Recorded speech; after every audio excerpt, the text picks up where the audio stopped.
I'm Mooney, and the idea for this show came to me about 5 years ago when I was touring through the southeastern states with my one-man show, Moliere Than Thou.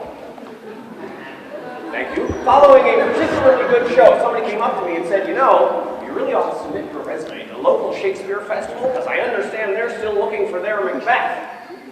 Angels and ministers of grace defend us. And it struck me at the time, because nobody ever looked at me before and said, hey, there's our Macbeth. Angels and ministers of grace defend us. You can say that too, by the way. Angels and ministers of grace defend us is a line out of Hamlet, but it wards off all of the evil spirits that come around anytime anybody says Macbeth. Excellent. So I started thinking about all those great Shakespearean roles that were now kind of coming into my range, now that I was no longer quite the dweeby undergrad theater major type that I'd always envisioned myself as being, but was rather evolving into a dweeby middle-aged man. And I thought, wouldn't it be cool if I could turn my performance tour into an audition tour? So I'd go around all those great Shakespeare festivals out there and audition for roles, and wouldn't it be amazing if no matter what Shakespeare festival I went to, I could do a monologue from whatever play they were producing. So I could walk in and say, what, you're doing Coriolanus and Pericles and Henry VI, Part 5? Great, let me do those for you. So I started memorizing. But as I memorized, the idea of the audition tour kind of fell by the wayside, as many of my harebrained schemes often do. And I started thinking of this more as being a parlor game, or a workshop, or a book, or a one-man show. And as I thought about it being a one-man show, I thought, well, what possible order could I put this material into to make some kind of sense out of it? I could put it into chronological order, the order in which the events of the plays happened in history. Or I could put it chronologically in the order that Shakespeare wrote the plays. Or I could put it in the order in which the monologues happen in their respective plays, the Act 1 monologues through the Act 5 monologues. Or let's say we could just put it to a vote. People could vote on their favorite Shakespeare plays. I would do the most popular ones, and that might make the Democrats happy. Or let's say we could treat it like a rock concert. People could call out requests for their favorites. I could do the requests of the people who shout the loudest, and that might make the Republicans happy. But ultimately, I decided, screw it, I'm going to do it entirely at random. Within this bingo cage, there are 44 ping-pong balls, with one ball representing each of Shakespeare's known 38 plays, and 6 balls representing 6 of his sonnets. And whatever ball comes out the chute, that sounds disgusting, but it's really not. That is the monologue that I will perform. Now, since this precludes any possibility of a narrative thread to guide us through the course of this afternoon's performance, we are going to make a game out of it. And rather than a game of bingo, we're going to play a game of Iago. Excellent. So each of you, as you came in this afternoon, were all given your own individual Iago card. And the first person to match up 4 in a row, going across or up and down or on a diagonal, who calls out Iago, is going to win this fabulous Lot O Shakespeare t-shirt. Or you might well win one of my books, Acting at the Speed of Life, Conquering Theatrical Style, or the Big Book of Moliere Monologues. For those of you who don't win any of the fabulous prizes this afternoon, they will be available for sale after the show as well. Now, in order to expedite this and get in as many monologues as we can in the 41 minutes that we have available to us, I'm going to give the shortest possible introduction to each of these speeches that I perform, if only to demonstrate how very accessible these plays are, as opposed to their reputation that they are somehow distant or difficult or hard to understand. Mr. Technician, can you demonstrate for us just how they got that reputation? What you're going to discover here is we've got little snippets from the first folio edition are going to come up from time to time, so that you can read along little bits of these speeches and become better versed in Shakespearean or Shakespearese or Shakespearanto, if you will. Is it not working? We got it? Oh, there we go. So here Here's little bits of the first folio, and every now and again, you're going to discover that there's a little yellow box surrounding some of the dialogue. That yellow box is actually your cue for a line that you can speak back at me, as if you are the other person in the scene. So if you can read it from wherever you are, just shout it out when the line comes up. If you can't read it, just shout out whatever's on your mind at the time. I'm sure it will be perfectly appropriate. And so, without any further much ado, I am going to spin my balls. And the first speech is G47, Richard II. Sometimes known as the poet king or the actor king, Richard II returns from unsuccessful skirmishes in Ireland to discover that his country has been overrun by the forces of Henry Bolingbroke, who has assassinated several of Richard's closest companions and is preparing to descend on Richard himself. No matter where, of comfort no man speak. Let's talk of graves, of worms and epitaphs, make dust our paper, and with rainy eyes write sorrow on the bosom of the earth. Let's choose executors and talk of wills, and yet not so, for what can we bequeath save our deposed bodies to the ground? Our lands, our lives, and all our Bolingbroke's, and nothing can we call our own but death, and that small model of the barren earth that serves as paste and cover to our bones. For God's sake, let us sit upon the ground and tell sad stories of the death of kings, how some have been deposed, some slain in battle, some haunted by the ghosts they have deposed, some poisoned by their wives, some sleeping, killed, all murdered.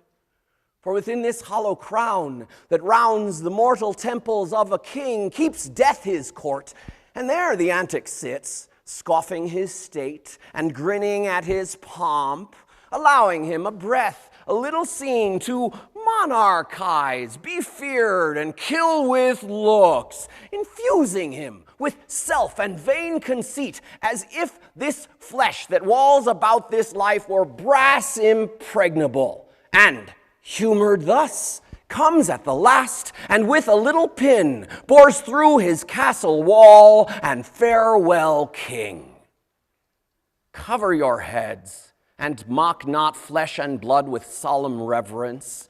Throw away respect, tradition, form, and ceremonious duty, for you have but mistook me all this while. I live with bread like you, feel want, taste grief, need friends. Subjected thus, how can you say to me, I am a king? Thank you.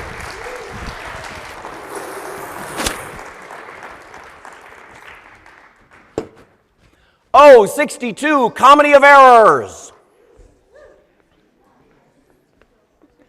Antipholus has been having a particularly rough day, little realizing that through the course of the day, his path has been crossing and recrossing with an identical twin that he has not seen since infancy, which has been the cause of a number of misunderstandings. My liege, I am advised what I say, neither disturbed with the effect of wine, nor heady rash provoked with raging ire, albeit my wrongs might make one wiser mad. This woman locked me out this day from supper. That goldsmith there, were he not packed with her, could witness it, for he was with me then, who parted with me to go fetch a chain, promising to bring it to the Porpentine, where Balthazar and I did dine together. Our dinner done, and he not coming thither, I went to seek him. In the street I met him, and in his company, that gentleman. There did this perjured goldsmith swear me down that I this day of him received the chain, which God he knows I saw not, for the which they did arrest me with an officer. I did obey, and sent my peasant home for certain ducats. He with none returned. Then fairly I bespoke the officer to go in person with me to my house. By the way, we met my wife, her sister, and a rabble more of vile confederates. Along with them, they brought one Pinch, a hungry, lean-faced villain, a mere anatomy, a mountebank, a threadbare juggler, and a fortune-teller, a needy, hollow-eyed, sharp-looking wretch, a living, dead man. This pernicious slave, forsooth, took on him as a conjurer, and, gazing in mine eyes, feeling my pulse, and with no face as 'twere outfacing me, cries out I was possessed. Then, all together, they fell upon me, bound me, bore me thence, and in a dark and dankish vault at home, left me and my man both bound together, till, gnawing with my teeth my bonds in sunder, I gained my freedom, and immediately ran hither to your grace, whom I beseech to give me ample satisfaction for these deep shames and great indignities. Thank you.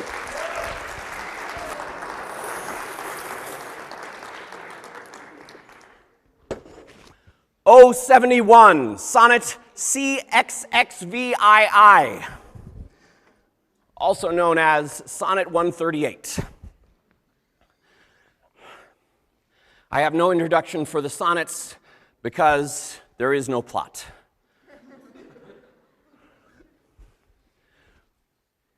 When my love swears that she is made of truth, I do believe her, though I know she lies. That she might think me some untutored youth, unlearned in the world's false subtleties, thus vainly thinking that she thinks me young, although she knows my days are past the best. Simply I flatter her false-speaking tongue. On both sides thus is simple truth suppressed. But wherefore says she not she is unjust? And wherefore say not I that I am old? Ah! Love's best habit is in seeming trust, and age in love loves not to have years told. And so, I lie with her, and she with me. And in our faults by lies we flattered be. Thank you.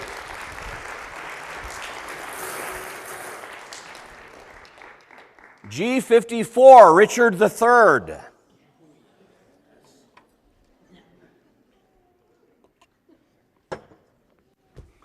Richard III, a character badly maligned and twisted by Shakespeare out of all recognizable shape, probably for political purposes, has audaciously attempted to seduce the widow of a man that he himself killed, assassinated, much as he killed that same man's father, whose dead body lies nearby, barely even cold. Astonishingly, she has begun to respond to Richard's seduction. Was ever woman in this humor wooed? Was ever woman in this humor won? I'll have her. But I will not keep her long. What, I that killed her husband and his father, to take her in her heart's extremest hate, with curses in her mouth, tears in her eyes, the bleeding witness of her hatred by, and I, no thing to back my suit at all, but the plain devil and dissembling looks, and yet to win her, all the world to nothing. Ha! Hath she forgot already that brave prince, Edward her lord, who I some 3 months since stabbed in my angry mood at Tewkesbury? A sweeter and a lovelier gentleman, framed in the prodigality of nature, young, valiant, wise, and no doubt right royal, the spacious world cannot again afford. And will she yet debase her eyes on me, that cropped the golden prime of this sweet prince and made her widow to a woeful bed? On me, whose all not equals Edward's moiety. On me, that halt and am unshapen thus, my dukedom to a beggarly denier. I do mistake my person all this while. Upon my life she finds, although I cannot, myself to be a marvelous proper man. I'll be at charges for a looking glass, and entertain some score or two of tailors to study fashions to adorn my body. Since I am crept in favor with myself, I will maintain it with some little cost. But first, I'll turn yon fellow in his grave, and then return lamenting to my love. Shine out, fair sun, till I have bought a glass, that I may see my shadow as I pass. Thank you. I-26, Sonnet 90.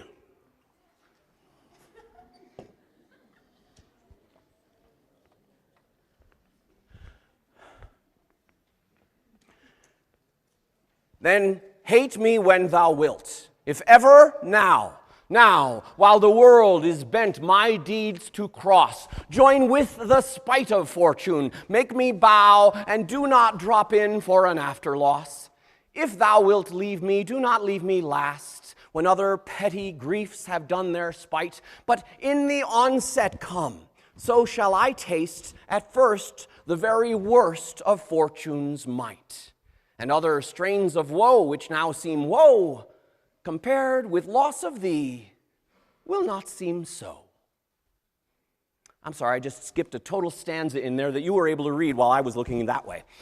What I skipped was, do not, when my heart hath scoped this sorrow, come in the rearward of a conquered woe. Give not a windy night, a rainy morrow, to linger out a purposed overthrow.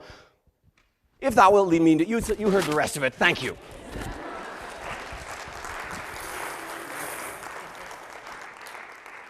A31, all's well that ends well. In what may be Shakespeare's most overtly sexual monologue, Parolles is either coming on to Helena or is engaging in the most abstract, offhand, rhetorical dissertation on the topic of sex and economics ever developed.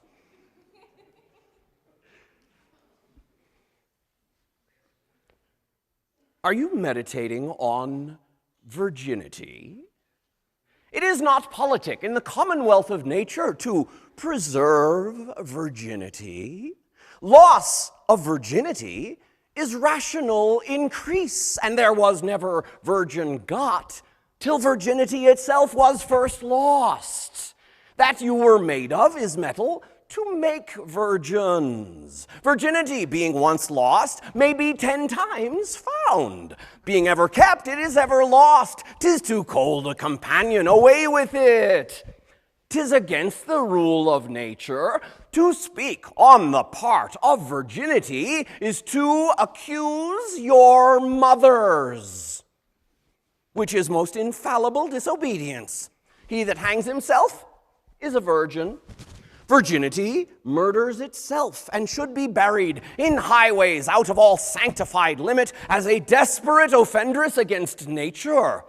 Virginity breeds mites, much like a cheese, consumes itself to the very paring, and so dies with feeding his own stomach. Besides, virginity is peevish, proud, idle, full of self-love, which is the most inhibited sin in the canon. Keep it not, thou canst not choose but lose by it. Out with it. Within 10 years it will make itself 10, a goodly increase, and the principle itself not much the worse.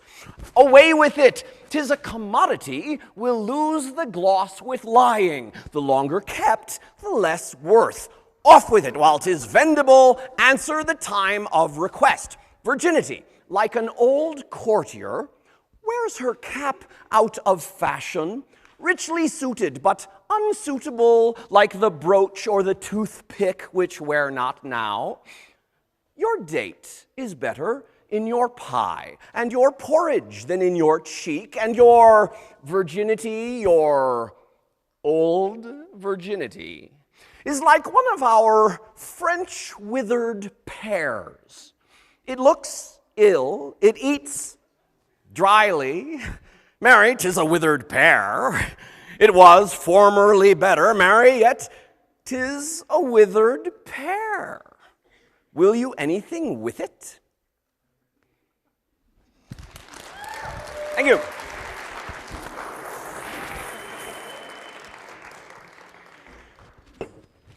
O70, Sonnet 130, or Sonnet CXXX.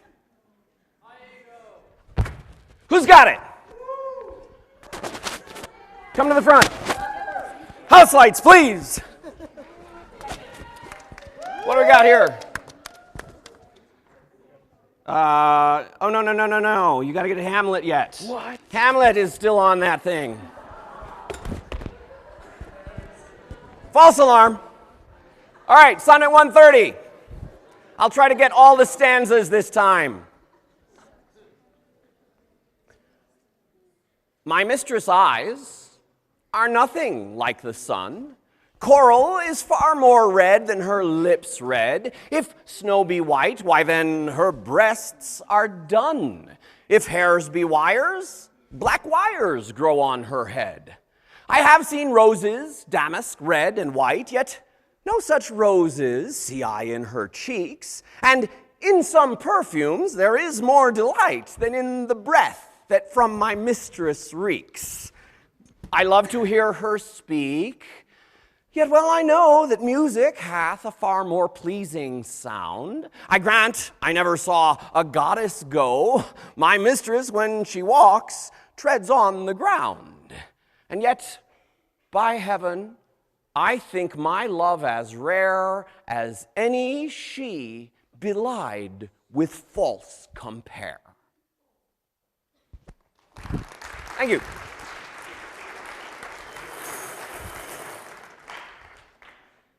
A33, Measure for Measure.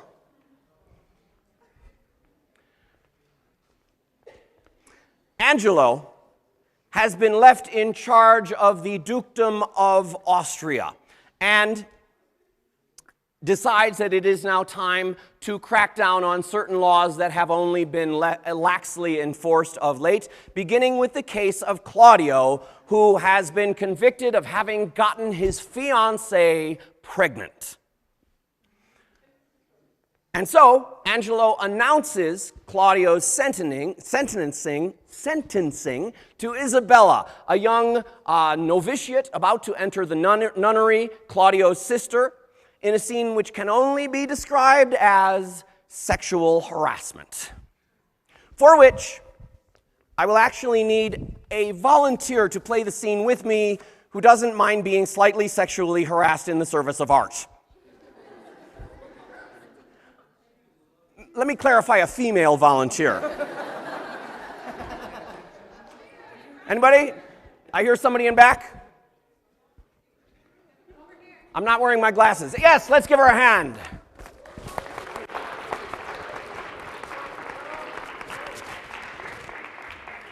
Good evening, welcome to the stage. How are you? Good, how are you? Terrific, thank you. And your name is? Sarah. Sarah, good to meet you. Have you done any acting before, Sarah? A little bit. All right, so you know how this goes. All you need to do is where you see the name Isabella, simply read in the line underneath. Easy enough? Yep. Shall we then?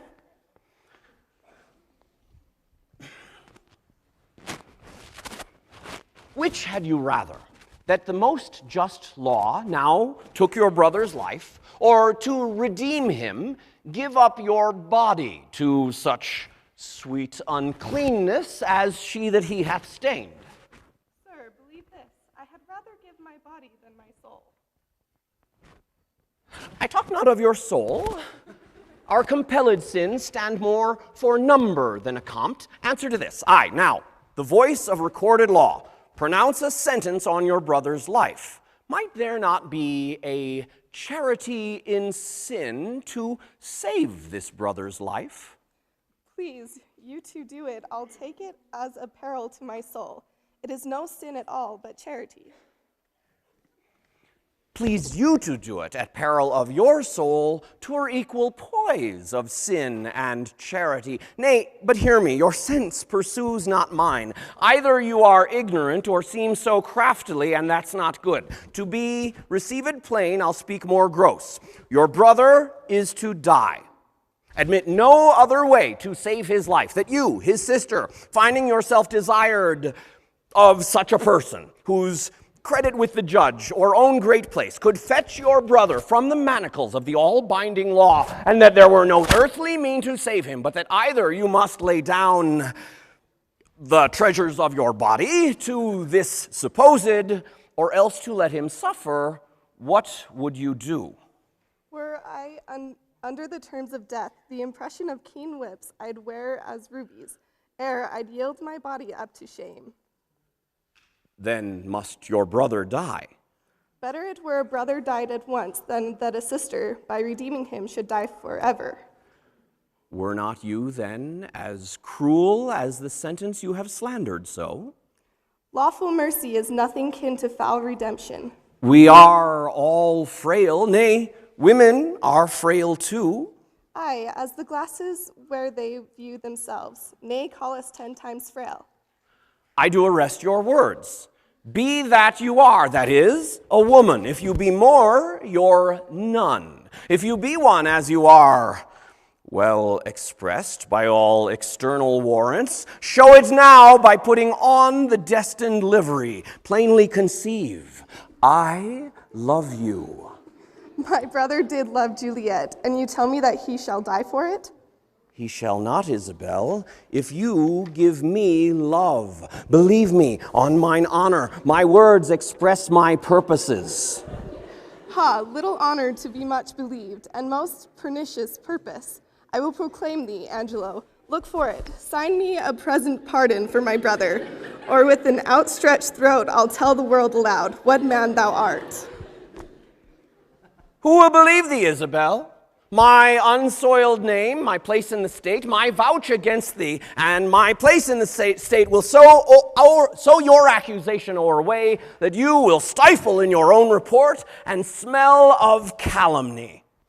I have begun, and now I give my sensual race the rein. Fit thy consent to my sharp appetite. Lay by all niceties and prolixous blushes that banish what they sue for.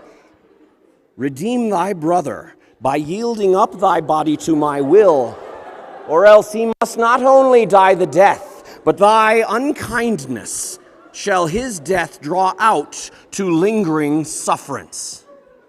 Answer me tomorrow, or by the affection that now guides me most, I'll prove a tyrant to him. As for you, say what you can. My false o'erweighs your true.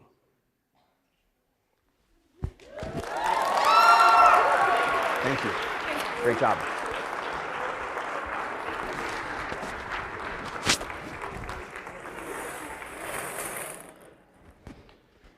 I-19, King Lear. Do we have Iago? All right. Stand up, I can't see you. Come to the aisle. Wrong aisle. All right, sir. How you guys doing so far? Good? Okay, I see a bunch of X's. You win. There you go. All right, so that's an extra large. If you need a different size, come see me after the show. So next up, we have prizes of 2 of my books coming up next. King Lear, it's my theory that in Shakespeare's day, he did not have sound effects the way that we traditionally think of them, but that rather, when he needed a given sound effect, he would put it into the words that he gives his actors to speak aloud. So that when King Lear, having divided his kingdom between his 2 evil daughters, discovers that he has been denied the train of knights that traditionally follows him around, in anger, storms out onto the heath in the midst of a torrential thunderstorm. Shakespeare puts the very the thunderstorm itself into the very vowels and consonants that he gives to Lear to speak aloud. Blow, winds, and crack your cheeks. Rage, blow, you cataracts and hurricanos. Spout till you have drenched our steeples. Drown the cocks. You sulphurous and thought-executing fires, vaunt couriers to oak-cleaving thunderbolts, singe my white head.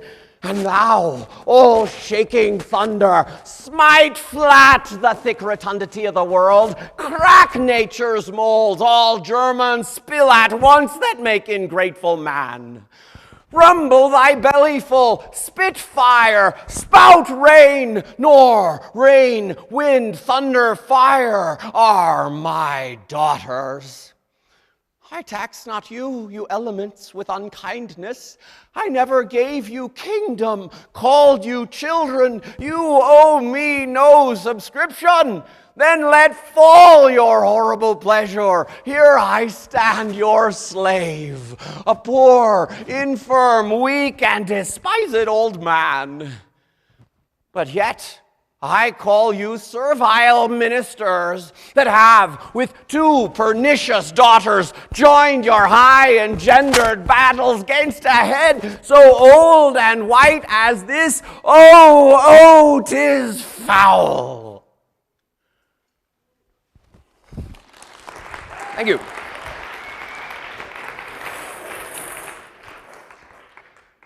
A34, The Merchant of Venice.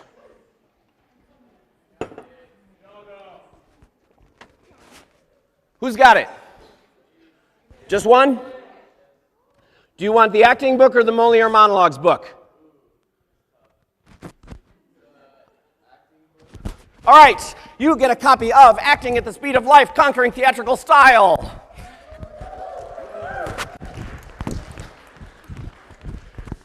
Shylock has made a loan to his greatest enemy, Antonio, but only under the agreement that Antonio will sign away a pledge for £1 of his own flesh as a guarantee against the loan. But when Antonio's ships are lost at sea, he defaults on the loan, and Shylock remains ever more determined to collect.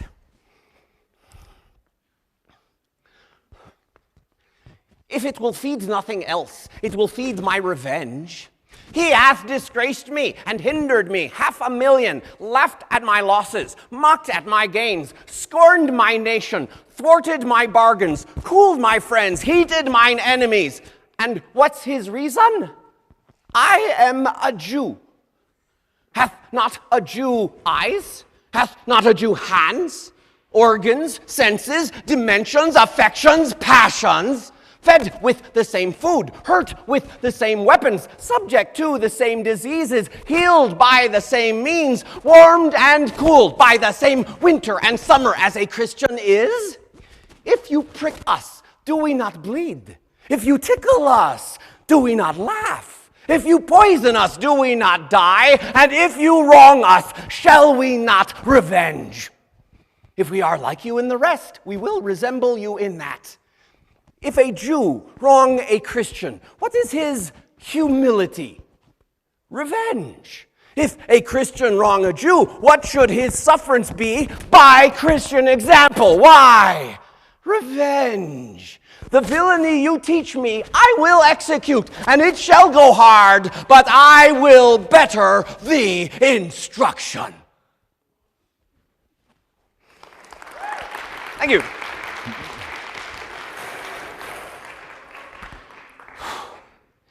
A39, Sonnet 17. Whoop! Who's got it? You win the big book of Moliere monologues. Let's hear it for her. Woo! All right, so we have given away our prizes for the afternoon, and we've got about a little over 11 minutes. So there's no point in continuing to play the random game. I am willing to take requests if there's something someone is dying to hear. Vaughn, from Two Gentlemen Verona. Two Gentlemen of Verona and Hamlet I've heard. We'll start with those. Proteus is in love with his best friend's girlfriend. Even as one heat, another heat expels, or as one nail by strength drives out another, so the remembrance of my former love is by newer object quite forgotten. Is it mine eye, or Valentina's praise, her true perfections, or my false transgression that makes me reason less to reason thus? She is fair, and so is Julia that I love, that I did love, for now my love is thawed, which like a waxen image gainst a fire bears no impression of the thing it was. Methinks my zeal to Valentine is cold, and that I love him not as I was wont. Oh, but I love his lady too much, and that's the reason I love him so little. How shall I dote on her with more advice, that thus without advice begin to love her? 'Tis but her picture I have yet beheld, and that hath dazzled my reason's light. But when I look on such perfection, there is no reason, but I shall be blind. If I can check my erring love, I will. If not, to compass her, I'll use my skill.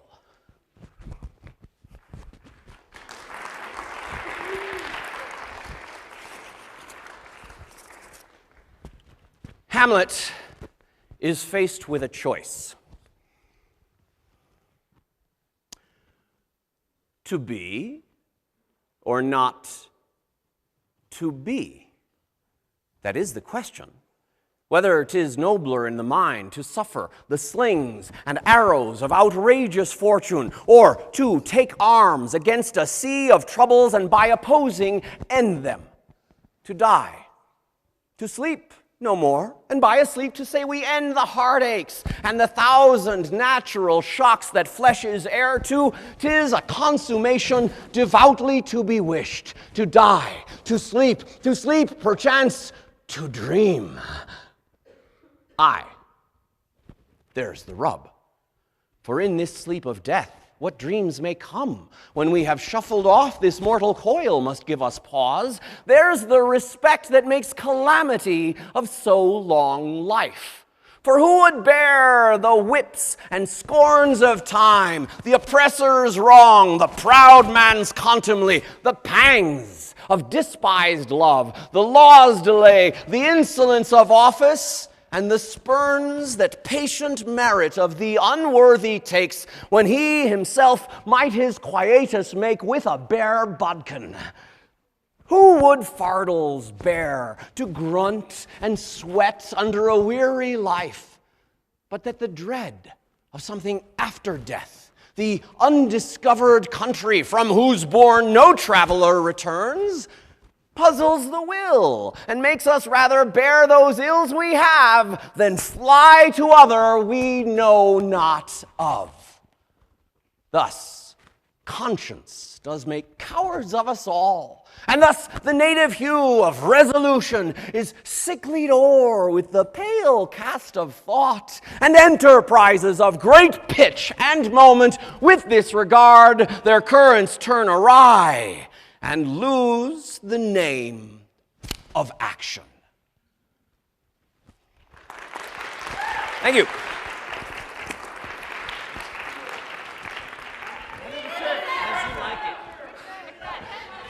As you like it. In Shakespeare's day, all of the female characters were played by teenaged boys, which enables Shakespeare to take advantage of the convention whereby a woman will successfully disguise herself as a man, which enables me, a man, to take on the role of Rosalind, who, pretending to be a man, is chastising the young shepherdess for having spurned the approaches of the young shepherd. Who might be your mother, that you insult, exult, and all at once over the wretched? What, though you have no beauty, As by my faith I see no more in you than without a candle may go dark to bed, must you be therefore proud and pitiless. Why? What means this? Why do you look on me? I see no more in you than in the ordinary of nature's sail work. Odds my little life, I think she means to tangle my eyes too. No, faith, proud mistress, hope not after it. 'Tis not your inky brow, your black silk hair, your bugle eyeballs, nor your cheek of cream that can entame my spirits to your worship. You, foolish shepherd, wherefore do you follow her like foggy south puffing with wind and rain? You are 1,000 times a properer man than she a woman. 'Tis such fools as you makes the world full of ill-favored children. 'Tis not her glass, but you that flatters her, and out of you she sees herself more proper than any of her lineaments can show her. But, mistress, know thyself. Down on thy knees, and thank heaven, fasting for a good man's love. For I must tell you, friendly in your ear, sell when you can. You are not for all markets. Cry the man mercy, love him, take his offer. Foul is most foul, being foul to be a scoffer.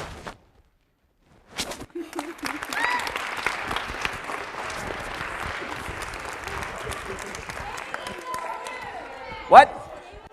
Taming of the Shrew. Petruchio has recently married the sharp-tongued Catherine and pauses in her ongoing education to lecture the audience about the proper rearing of a wife. Thus have I politically begun my reign, and 'tis my hope to end successfully. My falcon now is sharp and passing empty. Until she stoop, she must not be full gorged, for then she never looks upon her lure. Another way I have to man my haggard, to make her come and know her keeper's call.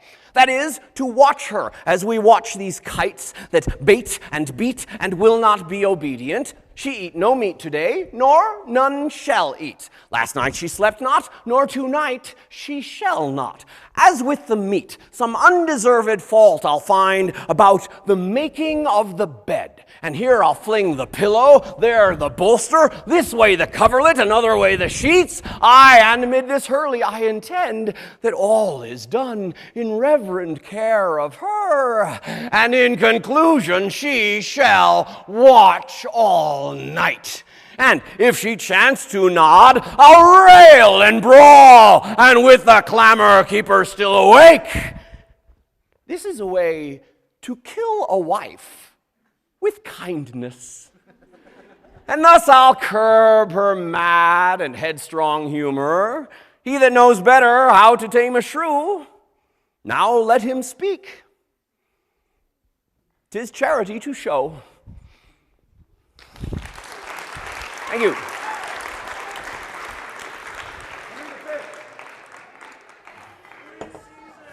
All right. I heard, I'm way low on time, but I heard Henry V, which is going to probably rip out my voice for the remainder of the show. So we're going to finish on Henry V, and then I'm going to do one final piece for you. On the morning of his greatest battle ever, on St. Crispin's Day, on the fields of Agincourt, faced with innumerable French forces, probably outnumbered at least 6-1, Henry V looks about among his men and is disappointed to discover that some of them are still looking to the horizon, hoping for reinforcements.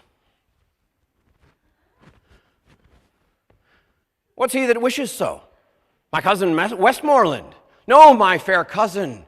If we be marked to die, we are enough to do our country loss. And if to live, the fewer men, the greater share of honor. God's will, I pray thee, wish not one man more. By Jove, I am not covetous for gold, nor care I who doth feed upon my cost. It yearns me not if men my garments wear. Such outward things dwell not in my designs.